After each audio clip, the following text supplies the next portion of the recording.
Hello students, आज मैं आपके सामने अपने YouTube channel let's talk with mathematics के लिए सेकंड वीडियो लेके आया हूं।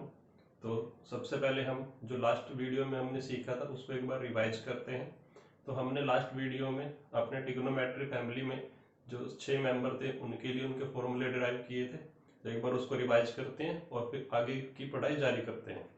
तो हमने ट्रायंगल एबीसी ली है जिसमें एंगल सी लिया गया है और सी के अकॉर्डिंग अपने ट्रायंगल में साइड्स को मेंशन किया हुआ है। तो लास्ट लेक्चर में हमने इसको 3 नाम दिए थे, हाइपोटेनियस, अपोजिट साइड और एडजेसेंट साइड। तो आज हम अब इसको बताएंगे कि हम किस तरह ट्रायंगल में अपोजिट साइड निकालते हैं और किस तरह एडजेसेंट साइड निकालते हैं। तो जैसे कि हमें पता है कि समकोण त्रिभुज में जो हमारे पास ये तिरछी लाइन जिसे ट्रांसवर्स लाइन बोलते हैं वो हमेशा कर्ण होता है। तो अब हमने एंगल जैसे सी के लिए कंसिडर किया हुआ है। अगर मैं सी वर्टेक्स को हाइड करता हूं तो मुझे ए और बी वर्टेक्स दिखाई देता है और ए और बी को ज्वाइन करने से जो लाइन बनती है वो हमेशा एंगल की कौन सी साइड कहलाएगी? अपोजिट साइड ऑफ एंगल, जिसके हम हिंदी में सम्मुख भुजा बोलते हैं। ठीक है, उसके बाद एक साइड बचेगी जिसका नाम हमें क्या रखा हुआ है? Adjacent side of angle. ठीक, जिसे हिंदी में हम क्या बोलते हैं? संलग्न भुजा। ठीक है, तो लास्ट लेक्चर में हमने 6 फॉर्मूले डिराइव किए थे साइन के लिए। तो साइन के लिए हमने सीखा था कि साइन में हमेशा रेशियो आती है अपोजिट साइड के डिवाइड में हाइपोटेनियस। तो इस ट्रायंगल के अकॉर्डिंग साइन सी के लिए अगर हम वैल्यू कैलकुलेट करें तो एंगल सी की अपोजिट साइड आएगी डिवाइड में हाइपोटेनियस, और सी के अकॉर्डिंग अपोजिट साइड बनती है हमारे पास ए बी और हाइपोटेनियस बनता है ए सी। तो ए बी बाय ए सी। इसी तरह अगर हम cos c की बात करें तो हमने लास्ट लेक्चर में सीखा था cos के केस में हमारे पास दो साइडों की रेशियो होती है, एंगल के लिए एडजेसेंट साइड और डिवाइड में हाइपोटेनियस। तो यहाँ पे इसके अकॉर्डिंग c के लिए एडजेसेंट साइड बनती है हमारे पास ये, जिसका नाम है BC, और आपके लिए कर्ण आएगा हमेशा AC जिसको हाइपोटेनियस बोलते हैं। तो इसके लिए आया BC by AC। And tan के केस में हमने सीखा था कि tan में जो दो साइडों की रेशियो आती है उसमें हमेशा एंगल की अपोजिट डिवाइड में एडजेसेंट साइड आती है। तो यहाँ पे C के लिए अपोजिट AB और C के लिए एडजेसेंट BC, तो AB बाय AC। और इसी तरह हमने लास्ट के जो 3 फॉर्मूले थे वो इन्हीं 3 फॉर्मूले से डिराइव किए थे। तो इसको रिवाइज करते हैं। कोसेकेंट C की वैल्यू बनती है 1 बाय साइन C, यानी कि अगर आपको कोसेकेंट की वैल्यू निकालनी है तो हम क्या करेंगे? साइन की वैल्यू का रेसिप्रोकल कर देंगे। जैसे कि साइन सी की वैल्यू में अपोजिट बाय हाइपोटेनियस, तो रेसिप्रोकल करने से डिनोमिनेटर न्यूमिनेटर में चेंज हो जाएगा और न्यूमिनेटर डिनोमिनेटर में। तो हाइपोटेनियस डिवाइड में अपोजिट साइड, तो हमारे पास आता है AC by AB। Similarly second C की जो वैल्यू होती है वो रेसिप्रोकल होती है कोसिकेंट का, या हम बोल सकते हैं 1 बाय कोसिकेंट C।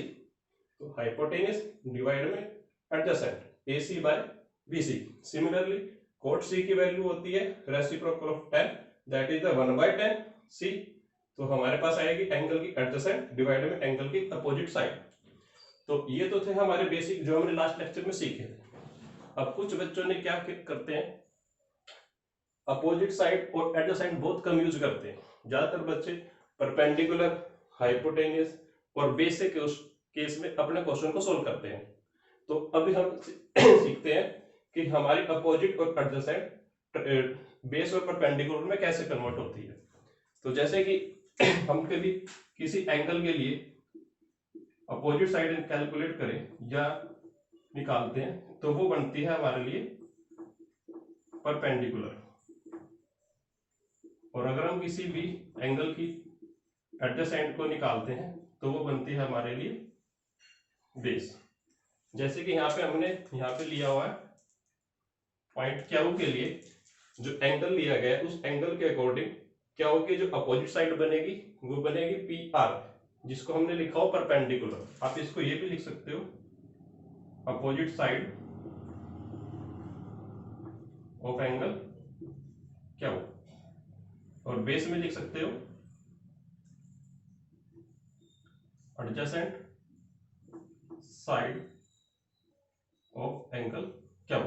तो इट मींस अपोजिट साइड किसी भी एंगल की हमारे लिए परपेंडिकुलर बनती है और किसी भी एंगल की एडजेसेंट हमारे लिए क्या बनती है, बेस बनती है। ठीक है, तो ये तो हमारे लिए परपेंडिकुलर, बेस और हाइपोटेन्यूज के रूप में फॉर्मूले। अगर हम इन्हीं सभी 6 फॉर्मूलों को P, B और H में कन्वर्ट करें तो फिर देखते हैं हमारे लिए न्यू फॉर्मूले क्या होते हैं। Sine C perpendicular upon hypotenuse, और परपेंडिकुलर की जो वैल्यू थी हमारे क्वेश्चन में, तो फिर क्या बनेगी, AB by BC, sorry AB by AC, तो that is P by H। ठीक है, तो अब हम सबसे पहले जो राइट एंगल ट्रायंगल में थ्योरम लगती है हमारी, पाइथागोरस थ्योरम, उसको लिखते हैं और उसके बाद अपने क्वेश्चन को सोल्व करते हैं, जो हमें 10th क्लास में एक्सरसाइज 8.1 में सिखाया जाता है। ठीक है, तो सबसे पहले हम लिखते हैं पाइथागोरस थ्योरम और उसके बाद अपने क्वेश्चन को सोल्व करते हैं।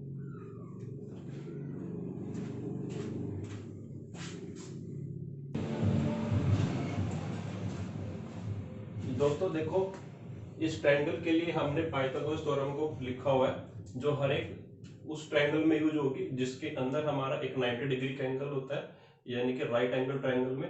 और पाइथागोरस क्या स्टेट करती है हमारे लिए कि हाइपोटेन्यूज का square is equal to base square plus perpendicular square. Hindi में हम कह सकते हैं कर्ण का स्क्वायर बराबर होता है आधार का स्क्वायर जमा लंब का स्क्वायर। ठीक है, और जो आपको 10th क्लास में सबसे पहले टाइप का क्वेश्चन मिलता है, उसमें हमें क्या कहा जाता है, आपको ट्रिग्नोमेट्री रेशियो में त्रिकोण अनुपात में एक अनुपात दिया जाता है। जैसे अगर हम एग्जांपल के लिए ले, sine A is equal to 3/5, तो हमें एक ट्रिग्नोमेट्री रेशियो दिया गया है और क्वेश्चन में कहा जाता है कि अनदर जो हमारे पास 5 ट्रिग्नोमेट्री रेशियो बच चुके हैं उन सभी की वैल्यू को कैलकुलेट करना। तो आइए आज हम इस क्वेश्चन को सोल्व करते हैं पाइथागोरस थ्योरम से, और जो हमने प्रीवियस में अभी सभी ट्रिग्नोमेट्री रेशियो के फॉर्मूले सीखे हैं फैमिली मेंबर के उसके ट्रिग्नोमेट्री के, उसको सोल्व करते हैं। तो सबसे पहले हमारा फर्स्ट स्टेप क्या होता है, जो ट्रिग्नोमेट्री रेशियो हमें दी जाती है हमें उसका फॉर्मूला डिराइव करना है। तो साइन ए के लिए हमने जो फॉर्मूला रिवाइज किया हुआ है, opposite side of angle A divide by hypotenuse, और इन परपेंडिकुलर बेस और हाइपोटेन्यूज के फॉर्म में अगर हम इसको याद करें तो अपोजिट साइड को हमने लिखा हुआ है परपेंडिकुलर और हाइपोटेन्यूज को हम हाइपोटेन्यूज लिखते हैं, तो हम शॉर्ट फॉर्म में इसको P लिखते हैं और इसको H। तो हमारा साइन ए का जो फॉर्मूला बनता है वो होता है P बाय H, और जो आपको क्वेश्चन में दिया गया है वहां से हमारे पास क्या आता है P और ये आपके पास 3, तो इनको कंपैरिजन करने से हमारे पास आंसर आता है P इज इक्वल टू 3 और डिनोमिनेटर में H है और हमारे पास डिनोमिनेटर में 5, तो H इज इक्वल टू 5। तो कंपैरिजन करने से हमको दो साइड्स ट्रायंगल की मिल चुकी है। हमेशा एक रेशियो आपको क्वेश्चन में मिलती है, तो उन क्वेश्चन के रेशियो से हमें ट्रायंगल के दो साइड के बारे में पता लग जाता है। थर्ड साइड को कैलकुलेट करने के लिए हमें पाइथागोरस थ्योरम का यूज करना होता है। आइए हम पाइथागोरस थ्योरम के द्वारा यूज करके ट्रायंगल की तीसरी साइड को कैलकुलेट करते हैं। तो जैसे कि हमारे पास थ्योरम थी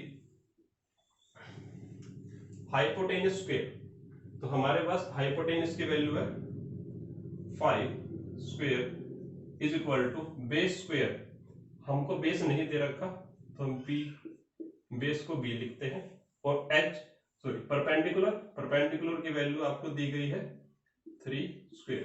तो इस इक्वेशन को सोल्व करते हैं, 5 square 25 is equal to base square B square plus 9, तो 9 को सोल्व करते हैं, ये आपका लेफ्ट साइड में जाएगा तो माइनस हो जाएगा, तो हम लिखेंगे 25 minus 9 base square is equal to 16 is equal to B square, और यहां से आपके पास B की वैल्यू निकल के आएगी 16 is the square root of 4, तो हमारे पास B की वैल्यू आई है 4। तो इस तरह हमारे पास ट्रायंगल की 3 साइड आ चुकी है। ये देखो, अब इन थ्री साइड से हमारे पास बाकी बचे हुए जो 5 ट्रिग्नोमेट्री मेंबर हैं, हम उनकी वैल्यू को कैलकुलेट कर सकते हैं। तो हम सबसे पहले सभी के फॉर्मूले लिखते हैं और उसके बाद उन फॉर्मूले के अंदर वैल्यू पुट करते हैं। वैल्यू निकालते हैं cos a की। तो cos a का जो फॉर्मूला था हमने लर्न किया था, एडजेसेंट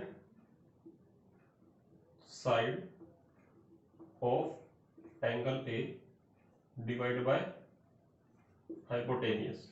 और एडजेसेंट साइड को हमने लिखा हुआ है बेस, तो हम शॉर्ट फॉर्म में इसको b और हाइपोटेनियस को h। तो यहां से आपके पास cos a की जो वैल्यू कैलकुलेट होती है b is the value 4 divide by hypotenuse की वैल्यू हमारे पास थी 5।